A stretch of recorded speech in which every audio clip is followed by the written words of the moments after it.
ಜೈ ಶ್ರೀರಾಮ್. ನೀವು ನೋಡ್ತಾ ಇದ್ದೀರಾ ಟಿವಿ ವಿಕ್ರಮ. ನಾನು ಸೌಮ್ಯ ಸನಾತನಿ. ನಮ್ಮ ಟಿವಿ ವಿಕ್ರಮದ ಎಲ್ಲ ಕಾರ್ಯಕ್ರಮಗಳ ನೋಟಿಫಿಕೇಶನ್ ನಿಮಗೆ ಸಿಗಬೇಕಂತ ಹೇಳಿದ್ರೆ ನಮ್ಮ ಟಿವಿ ವಿಕ್ರಮ ಚಾನಲನ್ನು ಸಬ್ಸ್ಕ್ರೈಬ್ ಮಾಡಿ, ಹಾಗೆ ಬೆಲ್ ಬಟನ್ ಕ್ಲಿಕ್ ಮಾಡೋದನ್ನ ಖಂಡಿತ ಮರಿಬೇಡಿ. ಎಲ್ಲದಕ್ಕೂ ಒಂದು ಕೊನೆ ಅನ್ನೋದಿರುತ್ತೆ, ಅಲ್ಲಿಯವರೆಗೂ ಅದನ್ನು ಟೆಸ್ಟ್ ಮಾಡೋಕ್ಕೆ ಹೋಗಬಾರ್ದು.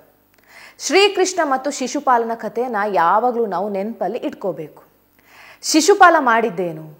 ತಾನೇನು ಮಾತಾಡಿದ್ರು ಕೂಡ ನನ್ನನ್ನು ಏನೂ ಮಾಡೋದಿಲ್ಲ ಅಂತ ಹೇಳ್ಕೊಂಡು ಬಾಯಿಗೆ ಬಂದಿದ್ದು ಮಾತಾಡ್ತಾ ಇದ್ದ. ತಪ್ಪಿನ ಮೇಲೆ ತಪ್ಪು ಮಾಡ್ತಾ ಇದ್ದ. ಕೃಷ್ಣ ಪರಮಾತ್ಮ ಸಹಿಸಿಕೊಳ್ಳುವಷ್ಟು ಸಹಿಸಿಕೊಂಡ್ರು. ಕೊನೆಗೆ ಆತನ ಪಾಪಗಳ ಲೆಕ್ಕ ಮುಗಿದ ಮೇಲೆ ವಧೆ ಮಾಡ್ತಾರೆ. ಶ್ರೀ ಕ್ಷೇತ್ರ ಧರ್ಮಸ್ಥಳದ ವಿಷಯದಲ್ಲೂ ಅಷ್ಟೇ, ಅದೇ ಆಗಿದ್ದು. ವೀಕ್ಷಕರೇ, ದಯವಿಟ್ಟು ಸಮಾಧಾನವಾಗಿ ಕೇಳಿಸ್ಕೊಳ್ಳಿ.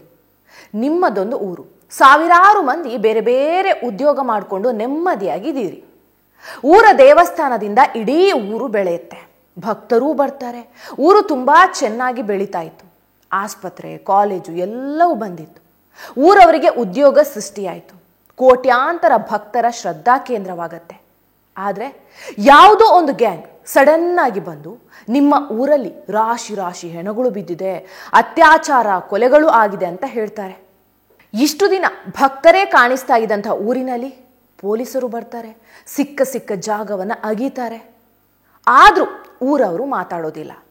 ನಮ್ಮಲ್ಲಿ ಅಂಥದ್ದೇನೂ ನಡೆದಿಲ್ಲ, ಅದೇನು ತನಿಖೆ ಆಗಬೇಕು ಆಗಲಿ ಅಂತ ಸುಮ್ಮನಾಗ್ತಾರೆ. ಯಾಕಂದರೆ ಅವರಿಗೂ ಸತ್ಯ ಒಂದು ಸಲ ಹೊರಗೆ ಬಂದರೆ ಸಾಕಾಗಿತ್ತು.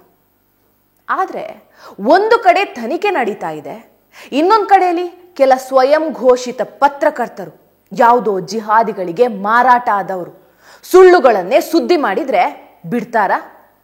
ಕೆಲವರು ಕೇಳಬಹುದು, ಹಲ್ಲೆ ಯಾಕಾಯಿತು ಅಂತ. ರೀ ಸ್ವಾಮಿ, ಯಾವನೊಬ್ಬ ನಿಮ್ಮ ಊರಿಗೆ ಬಂದು ನಿಮ್ಮಲ್ಲಿನ ಆಟೋ ಡ್ರೈವರ್ಗಳು ಹೆಣ್ಣು ಮಕ್ಕಳನ್ನ ಕಿಡ್ನ್ಯಾಪ್ ಮಾಡಿ ರೇಪ್ ಮಾಡ್ತಾರೆ ಅಂದ್ರೆ ಸುಮ್ಮನೆ ಬಿಡ್ತೀರಾ? ಇವನ ಮುಸುಡಿಗೆ ಇನ್ನೂ 4 ಬೀಳಬೇಕಿತ್ತು. ಏನೊಂದು 20-23 ವರ್ಷ ಇರಬಹುದು. ಅವನನ್ನು ಕರೆದು ಕೂರಿಸಿ ಸೌಜನ್ಯ ಸತ್ತಿದ್ದು ಯಾವ ಇಸವಿಯಲ್ಲಿ ಅಂದರೆ ಗೊತ್ತಿರೋದೇ ಇಲ್ಲ. ಇಡೀ ಊರಿನ ಜನರನ್ನ ರೇಪಿಸ್ಟ್ಗಳು ಅಂದರೆ ಬಿಡ್ತಾರೇನ್ರಿ? ನಿಮ್ಮ ಊರವರಂದ್ರೆ ಬಿಡ್ತಾ ಇದ್ರಾ? ದಿನ ಸಂಜೆ ಆದರೆ 10 ಹೆಣ ಸಿಕ್ತು, 20 ಹೆಣ ಸಿಕ್ತು. ಯಾಕೆ ಇಷ್ಟೊಂದು ಸುಳ್ಳುಗಳು? ಯಾರನ್ನ ಮೆಚ್ಚಿಸೋದಕ್ಕೆ? ನೋಡಿ, ಒಂದು ಕಿಡಿ ಸಮೀರ್ MD ಅನ್ನೋ ಜಿಹಾದಿ ಹಬ್ಬಿಸಿದಂಥ ಒಂದು ಕಿಡಿ ಇವತ್ತು ಹಿಂದೂಗಳೇ ಬೀದಿ ಬೀದಿಯಲ್ಲಿ ಹೊಡೆದಾಡ್ಕೊಳ್ಳೋ ಹಾಗೆ ಮಾಡಿಬಿಟ್ಟಿದೆ. ಹಿಂದಿನಿಂದ ವಿಡಿಯೋ ಮಾಡಿ ಬಿಡ್ತಿರೋದು ಜಿಹಾದಿಗಳು, ಹೊಡೆದುಕೊಳ್ತಾ ಇರೋದು ಹಿಂದೂಗಳು. ಅವರ ಪ್ಲ್ಯಾನ್ ಸಕ್ಸಸ್. ಇದೆಲ್ಲದರ ನಡುವೆ ಇನ್ನೊಂದು ಸ್ಫೋಟಕ ಸತ್ಯ ಹೊರಬಿದ್ದಿದೆ. 3 ವರ್ಷದ ಹಿಂದೆ ಸ್ವಲ್ಪ ಯಾಮಾರಿದ್ರು ಕೂಡ ಇಡೀ ಧರ್ಮಸ್ಥಳ ಕ್ಷೇತ್ರವನ್ನೇ ಬಾಂಬ್ ಇಟ್ಟು ಸ್ಫೋಟ ಮಾಡಲಾಗ್ತಿತ್ತು. ಅದಕ್ಕಾಗಿ ಐಸಿಸ್ ಸ್ಕೆಚ್ ಕೂಡ ಹಾಕಿತ್ತು. ಅಸಲಿಗೆ ಅವತ್ತು ಮಂಗಳೂರಿನಲ್ಲಿ ಸಿಕ್ಕಿಬಿದ್ದಂಥ ಕುಕ್ಕರ್ ಬಾಂಬ್ನ ಉಗ್ರ ಹೊರಟಿದ್ದೇ ಧರ್ಮಸ್ಥಳವನ್ನು ಸ್ಫೋಟಿಸೋದಕ್ಕೆ. ನಮ್ಮಲ್ಲಿ ಕೆಲವರು ಬ್ರದರ್ಸ್ ಅಂತ ಕರೀತಾ ಇದ್ರಲ್ವಾ, ಆ ಉಗ್ರ ಸೈಯದ್ ಯಾಸಿನ್ನ ಖಾತೆಯಲ್ಲಿದ್ದಂಥ 29,000 ರೂಪಾಯಿ ಹಣವನ್ನ NIA ಮುಟ್ಟುಗೋಲು ಹಾಕೊಂಡಿದೆ. ಇದೇ ವೇಳೆ ಈತ ಧರ್ಮಸ್ಥಳದ ದೇವಾಲಯ ಸ್ಫೋಟಿಸಲು ಸಂಚು ರೂಪಿಸಿದ್ದ ಅನ್ನೋ ಸ್ಫೋಟಕ ವಿಚಾರ ಬಯಲಾಗತ್ತೆ. ಈ ವಿಷಯ ತುಂಬಾ ಜನ ಮರ್ತಿರಬಹುದು. ಸೊ ಒಮ್ಮೆ ನೆನಪಿಸ್ತೀನಿ ಕೇಳಿ. ಮಂಗಳೂರು ಕಂಕನಾಡಿ ಪೊಲೀಸ್ ಠಾಣೆ ವ್ಯಾಪ್ತಿಯಲ್ಲಿ 2022 ನವೆಂಬರ್ 19ರಂದು ಸಂಜೆ 4ಕ್ಕೆ ಚಲಿಸ್ತಾ ಇದ್ದಂಥ ಆಟೋ ರಿಕ್ಷಾದಲ್ಲಿ ಸ್ಫೋಟ ಸಂಭವಿಸುತ್ತೆ. ಆಟೋ ಚಾಲಕ ಕೆ ಪುರುಷೋತ್ತಮ ನೀಡಿದಂಥ ದೂರಿನ ಮೇರೆಗೆ ಕಂಕನಾಡಿ ಠಾಣೆ ಪೊಲೀಸರು FIR ದಾಖಲಿಸಿದ್ರು. ಸ್ಫೋಟದ ಹಿಂದೆ ಉಗ್ರ ಸಂಘಟನೆ ಕೈವಾಡ ಕಂಡುಬಂದ ಹಿನ್ನೆಲೆಯಲ್ಲಿ NIA ತನಿಖೆ ನಡೆಸಿತ್ತು.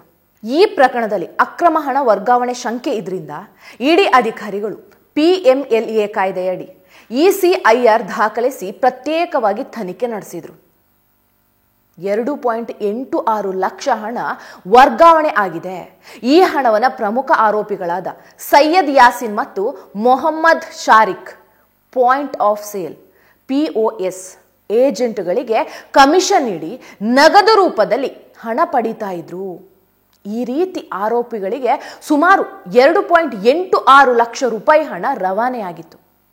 ಈ ಹಣವನ್ನು IED ಬಾಂಬ್ ತಯಾರಿಸಲಿಕ್ಕೆ ಆನ್ಲೈನ್ನಲ್ಲಿ ವಸ್ತುಗಳ ಖರೀದಿ, ಮೈಸೂರು ನಗರ ಮತ್ತು ಇತರೆ ಸ್ಥಳಗಳಲ್ಲಿ ಮನೆ ಬಾಡಿಗೆ ಪಡೀಲಿಕ್ಕೆ, ಹಾಗೆ ತಮಿಳುನಾಡು, ಕೇರಳ, ಕರ್ನಾಟಕ ವಿವಿಧ ಸ್ಥಳಗಳಲ್ಲಿ ಭಯೋತ್ಪಾದನಾ ಚಟುವಟಿಕೆ ನಡೆಸಲಿಕ್ಕೆ ಬಳಸ್ಕೋತಾ ಇದ್ರು ಅಂತ ತನಿಖೆಯಲ್ಲಿ ಪತ್ತೆಯಾಗಿದೆ. ಐಸಿಸ್ ಆನ್ಲೈನ್ ಹ್ಯಾಂಡ್ಲರ್ ಕರ್ನಲ್ ಕಳಿಸ್ತಾ ಇದ್ದಂತ ಹಣವನ್ನು ತೆಗೆದುಕೊಳ್ಳೋದಕ್ಕೆ ಆರೋಪಿ ಮೊಹಮ್ಮದ್ ಶಾರಿಕ್ ಮತ್ತೊಬ್ಬ ಆರೋಪಿ ಮಾಜ್ ಮುನೀರನ ಅನಧಿಕೃತ ಬ್ಯಾಂಕ್ ಖಾತೆಗಳ ಮಾಹಿತಿ ನೀಡ್ತಾ ಇದ್ದಂತೆ.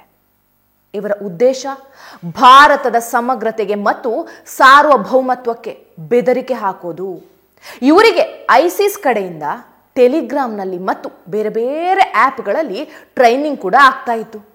ಧರ್ಮಸ್ಥಳ ದೇವಸ್ಥಾನವನ್ನು ಸ್ಫೋಟಿಸೋದಕ್ಕೆ ಅಂತಲೇ ಅವತ್ತು ಆತ ಕುಕ್ಕರ್ ಬಾಂಬ್ ಇಟ್ಕೊಂಡು ಹೊರಟಿದ್ದ. ಲೆಕ್ಕ ಹಾಕಿ ಧರ್ಮಸ್ಥಳ ದೇಗುಲ ಸ್ಫೋಟಿಸೋದಕ್ಕೆ ಐಸಿಸಿಂದ ಹಣ ಬರುತ್ತೆ ಅಂದರೆ ಈ ಗ್ಯಾಂಗಿಗೂ ಯಾಕೆ ಬಂದಿರಬಾರ್ದು? ಧರ್ಮದ ಪರ ನಿಂತಹ ನಮಗೆ ಪೇಮೆಂಟ್ ಸಕ್ಸಸ್ಫುಲಿ ಅಂತ ಹೇಳ್ತೀರಲ್ವಾ, ಕಮೆಂಟ್ ಹಾಕ್ತಿರಲ್ವಾ? ಒಬ್ಬನಾದ್ರೂ ಮಹೇಶ್ ತಿಮರೋಡಿಯ ಕೋಟಿ ಕೋಟಿ ಬೆಲೆಯ ಮನೆ ಹೇಗೆ ನಿರ್ಮಾಣ ಆಗ್ತಿದೆ ನೋಡಿದೀರಾ? ಎಷ್ಟು ಕೇಸ್ ಬೇಕಾದರೂ ಆಗಲಿ ಲಕ್ಷ ಲಕ್ಷ ಖರ್ಚು ಮಾಡಿ ವಕೀಲರನ್ನ ನೇಮಿಸ್ತೀವಿ ಅಂತ ಇರುವಂತಹ ಈ ಯೂಟ್ಯೂಬರ್ಗಳ ಹಿಂದೆ ಯಾರಿದ್ದಾರೆ? ಭೀಮ ಬಂದ 13 ಜಾಗದಲ್ಲಿ ಏನೂ ಸಿಗ್ಲಿಲ್ಲ.